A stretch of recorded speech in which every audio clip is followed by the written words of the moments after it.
Hai, Assalamualaikum warahmatullahi wabarakatuh. Perkenalkan, nama saya Novia Pridaningsih. Saya mahasiswi dari STKIP Situs Banten. Di sini saya akan berdongeng tentang kisah Panglima Besar Jenderal Sudirman. Saya akan bercerita tentang sebuah kisah kepahlawanan yang berasal dari negeri kita, Indonesia. Kisah ini amat sangat berkesan di hati saya. Sebuah kisah tentang lelaki muda yang dengan gagah dan berani bertempur dengan penjajah untuk mempertahankan kemerdekaan Indonesia.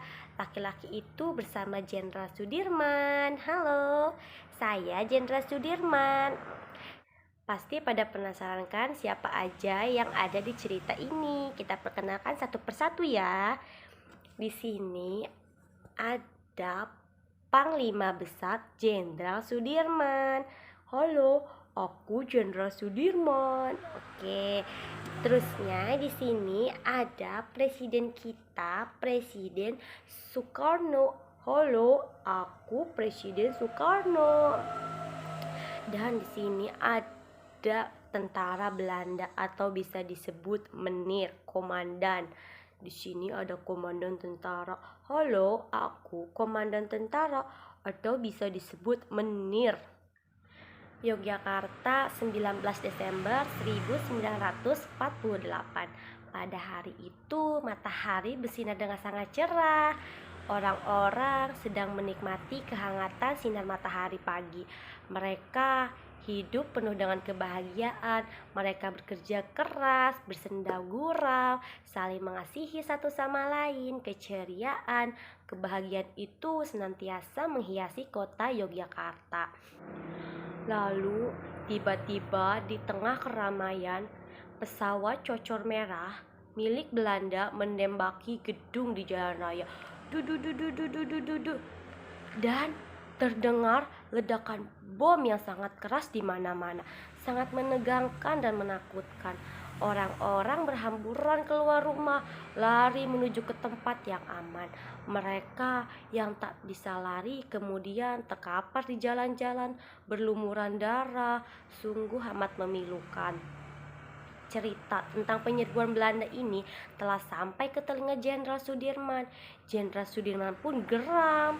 Ia yang saat itu sedang sakit segera bangkit dari ranjangnya dan memerintahkan anak buahnya untuk mengantarkannya lapor kepada Pak Presiden Republik Indonesia. Pak Presiden Soekarno yang saat itu sedang berada di Masjid Agung Yogyakarta. Setelah melaporkan kejadian itu, Soekarno pun kemudian berkata, "Bung sedang sakit, sebaiknya Bung pulang dan beristirahat dulu." Namun Sudirman menjawab, "Tidak Pak Presiden, saya harus berjuang, negara membutuhkan saya." Justru pada masa-masa sekarang Sudirman menolak ke kota dengan aman.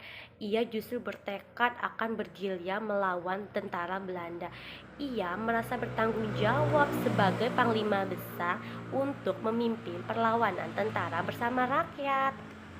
Hari itu juga Jenderal Sudirman memerintahkan anak buahnya agar mengantar istri dan anak-anaknya ke dalam benteng keraton agar istri dan anaknya aman bersama keluarga Sri Sultan Hamengkubuwono IX.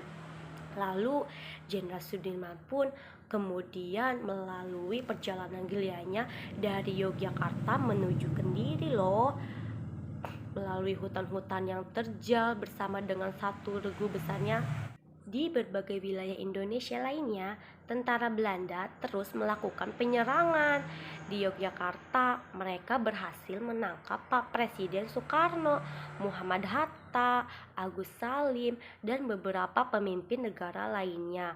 Dan Sudirman pun mendengar kabar tentang penangkapan pemimpin negara ini.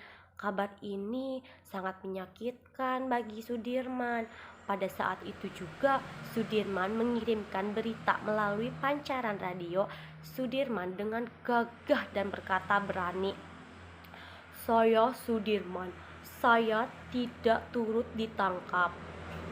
Saya tidak menyerah. dan saya akan melanjutkan perjuangan melawan Belanda bersama dengan tentara Indonesia negeri ini. Mari sama-sama berjuang melawan Belanda, mempertahankan kemerdekaan Indonesia. Semula rakyat tengah putus asa karena pemimpin negaranya semua ditangkap.